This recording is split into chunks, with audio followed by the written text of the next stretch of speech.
Halo pemirsa Simpo Dunia, kembali hadir menemani Anda dengan berbagai informasi terkait dengan mancanegara. Bersama saya Fesi Rahmadi, ini dia informasinya untuk Anda.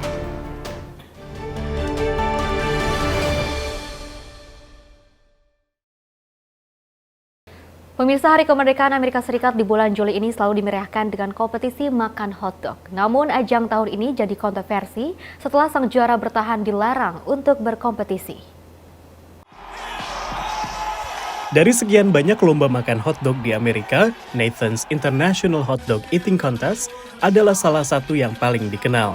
3, 2, 1. Digelar sejak 1970-an, kompetisi ini telah menarik peserta lomba makan dari Amerika Serikat, Jepang, dan Jerman. Joey Chestnut asal Kentucky, AS, jadi juara 16 kali. Dia memegang titel juara sejak 2007 hingga 2023, kecuali pada 2015. Tahun lalu, dia melahap 62 hotdog dalam 10 menit. Crowds expected me to come out there hungry. They're expecting me to come out there eating fast, and I'm going to deliver. And they want to see a record, and I'm going to do everything I can to deliver that too. Tapi tahun ini, Joey dilarang berkompetisi setelah dia menandatangani kontrak dengan merek pesaing yang merupakan sosis vegetarian. I think it's a little outrageous, but I think it kind of makes sense, especially because he's a big hot dog eater and not a veggie dog eater. So I don't eat meat. I think it is superb that he's altered his thought, and I hope a bunch of people follow that and we stop eating animals. With no Joey Chestnut, there's no Nathan Hot Dog Contest. The rest is just a scam. Come back, Joey, come back. Major Eating League, Liga Besar Lomba Makan, mengatakan masih banyak kompetitor selain Joey. So what you're going to see if he's not there is Jeffrey Esper of Massachusetts, James Webb of Australia, Patrick Bertoletti of Chicago. There are a handful of guys who are going to be going for that number one spot, and it's going to be very, very close. Kompetisi makan bukan tanpa kritik. Para pakar kesehatan pun khawatir akan dampak jangka panjang dalam mengkonsumsi kalori tinggi dalam waktu singkat. Terlebih, hotdog adalah makanan ultra-proses. I don't eat hot dogs because I think they're super gross and really processed. It could be an apple eating contest. I think that'd be cool. That'd be fun if they did that in Times Square or something. Just had like an apple eating contest and called it the Big Apple.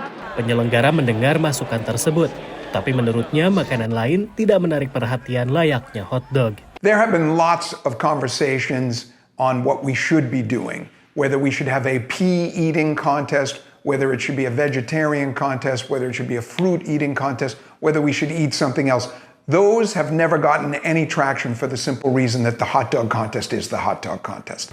Dewan Hotdog dan Sosis Nasional AS memperkirakan Amerika mengkonsumsi 20 miliar hotdog per tahun, atau 70 hotdog per orang setiap tahunnya.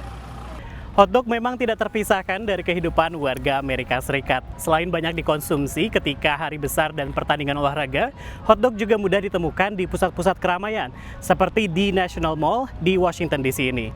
Dari Washington DC, saya Rio Tuasikal dan tim VOA. Di tengah semakin populernya produk mie instan di Amerika, popularitas produk mie instan Indonesia juga terus meningkat hingga mulai marak dijual di rantai supermarket besar Amerika Serikat. Produk mie instan asal Indonesia, Indomie, mulai lumrah ditemukan di pasar Amerika. Diperkenalkan oleh para imigran Indonesia di Amerika Serikat, produk ini mulai beredar di Amerika sejak 1987. Kini, produk ini merambah toko-toko mainstream di Amerika Serikat, seperti Walmart dan Costco, utamanya di pantai timur dan barat Amerika Serikat yang memiliki kantong imigran terbesar. Waktu 2014 akhir atau 2015 lah ya, itu kita mulai masuk ke Kroger Group, supermarket chain terbesar di Amerika ya. Terus juga kita mulai listed di beberapa Walmart juga tahun 2015 akhir. Sekarang kita sudah masuk ke 500 Walmart seluruh Amerika.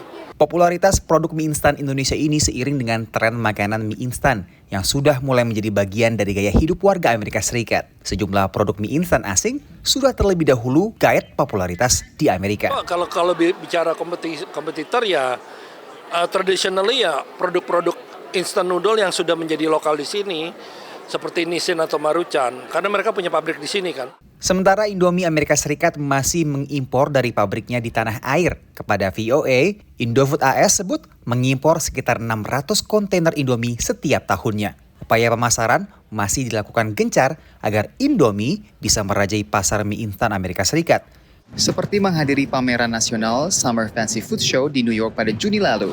Summer Food Fancy Show menjadi salah satu pameran akbar untuk industri makanan di Amerika Serikat. Dihadiri oleh berbagai pemain kunci industri makanan di Amerika Serikat. Membuat pameran ini menjadi lokasi yang strategis untuk membantu penetrasi produk makanan Indonesia yang belum jamak di Amerika Serikat. Pemerintah Indonesia manfaatkan pameran seperti ini untuk perkenalkan produk-produk Indonesia, termasuk diantaranya coklat. Salah satunya yang hadir di pameran ini adalah Java Criollo yang berambisi bisa tembus pasar Amerika melalui minuman coklat Indonesia yang premium dan sehat. Kita buka untuk private label, kita juga buka untuk white label, intinya coklat dari Indonesia.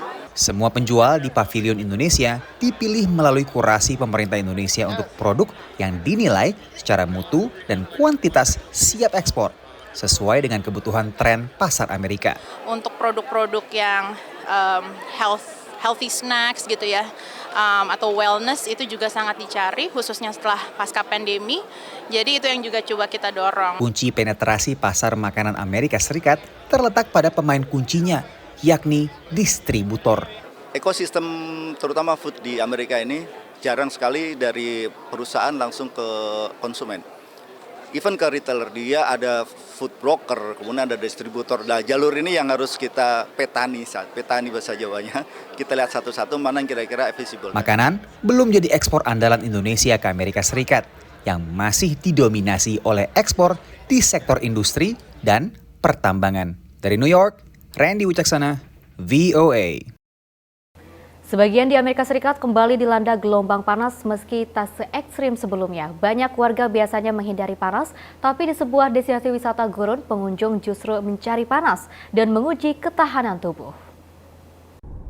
Death Valley secara harafiah artinya lembah kematian, tapi setiap tahunnya Taman Nasional Death Valley di perbatasan dua negara bagian, yaitu California dan Nevada, didatangi 1 juta lebih orang. Actually, it's burning my lips and my legs because I'm very white. Aktivitas favorit warga saat berkunjung adalah mengambil foto dekat termometer raksasa di Furnace Creek yang tercatat sebagai tempat terpanas di permukaan bumi dengan rekor suhu udara tertinggi hampir 57 derajat Celcius pada 10 Juli tahun 1913. So behind us we have this displaced thermometer here at the Furnace Creek Visitor Center, which is a great place for people to take a picture with and record a bit of this memory of the extreme heat that they got to experience. Yeah, we find that in the summertime, this is an incredibly popular place to be. Staf Taman Nasional mengakui termometer raksasa di Death Valley tak 100% akurat. This thermometer has a probe in the back of it that includes a little bit of radiant heat that's coming from the metal structure and also the building. So this one usually displays a couple degrees hotter than what the official temperature actually is. Tapi bagi turis yang datang, mereka tak menyanyiakan kesempatan untuk berfoto. You know, how many people in the world can say they've been to the hottest place in the world?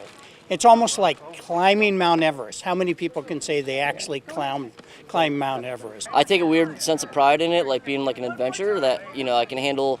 I've been in northern Vermont in the wintertime in -20, and now I've been in the hottest place in the world. Sejak 2020, termometer raksasa ini diberi tambahan catatan dalam Celsius. Ini karena banyaknya turis mancanegara yang juga datang ke Death Valley. It's hard to portray how hot it is when you speak to people back home. So, I mean, that's an indicator, isn't it? Take the picture, there's the temperature, 51. People, I don't know, they might have been hot before, but 51 is really hot. Sepanjang musim panas tahun ini, beberapa gelombang panas melanda wilayah Amerika Serikat dan suhu udara mencapai rekor baru di sejumlah titik. July is definitely one of the hottest months, but I would say the length of heat is definitely something that we're starting to see happen more often with each coming summer. We're having lengthier heat waves with temperatures that are challenging records, so it just feels like every year it's getting hotter and hotter. Akhir Juli, gelombang panas melanda bagian barat Amerika Serikat. Setelah sebelumnya, pantai timur juga terkena pada pertengahan Juli dan sempat mencapai suhu udara tertinggi bagi berbagai kota, termasuk Washington DC. Washington DC suhu udaranya sempat menembus 40 derajat Celcius Dan hanya 12 kali sebelumnya sepanjang sejarah modern, ibu kota AS mengalami suhu udara setinggi itu. Dari Washington DC, saya Nova Purwadi dan tim VOA. Pemirsa, Perdana Menteri Israel Benjamin Netanyahu kembali berkunjung ke Amerika Serikat, kali ini untuk berpidato di depan Kongres Amerika Serikat. Di tengah kemelut di Gaza dan juga mundurnya Presiden Joe Biden dari pencalonan Pilpres, dan berikut informasinya. Di saat serangan Israel ke bagian timur Khan Yunis menewaskan belasan orang dengan ratusan lain dievakuasi, Perdana Menteri Israel Benjamin Netanyahu bertolak ke Amerika Serikat menghadapi pertarungan lain politik Amerika Serikat yang baru saja ditinggalkan petahana Presiden Joe Biden yang memutuskan untuk mundur dari pencalonan kembalinya.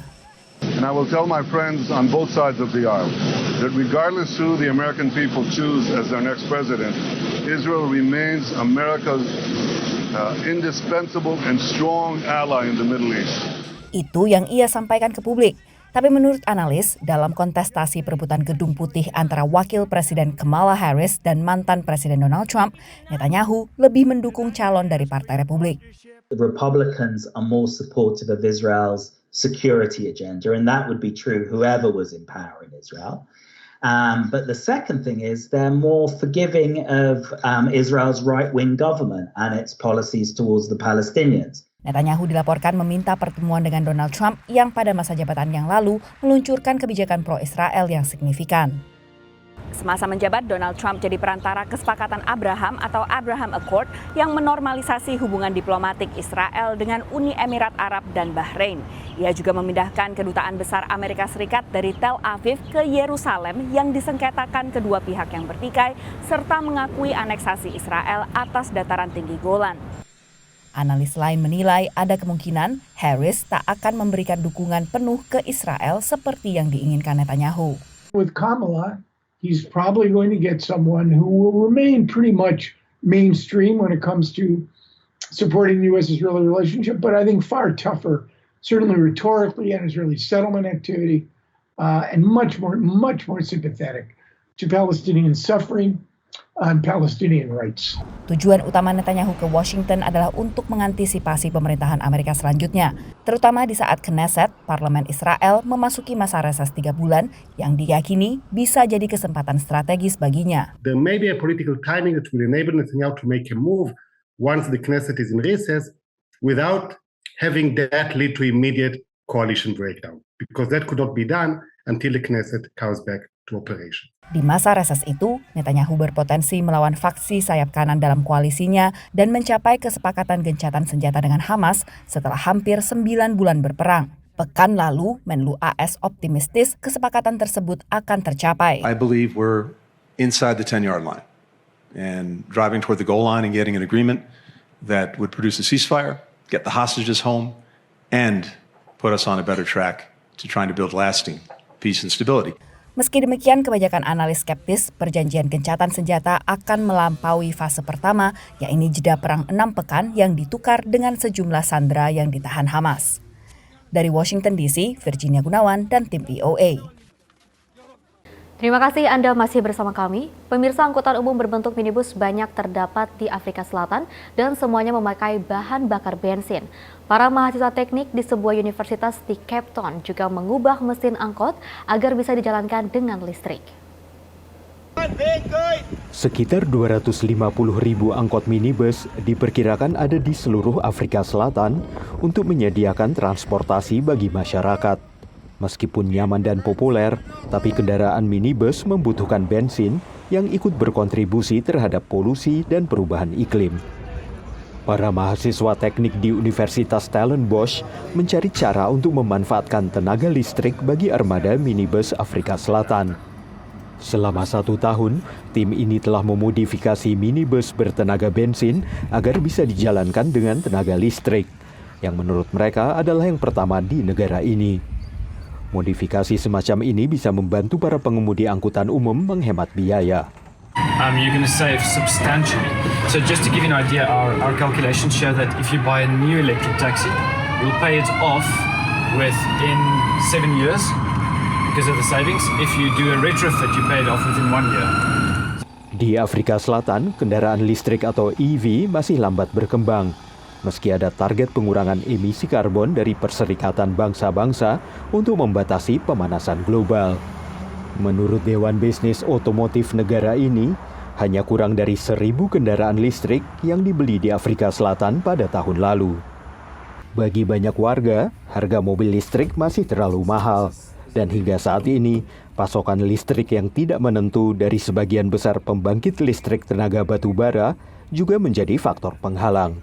In South Africa, we have a very constrained grid, and introducing EVs in a naive way will exacerbate the problem.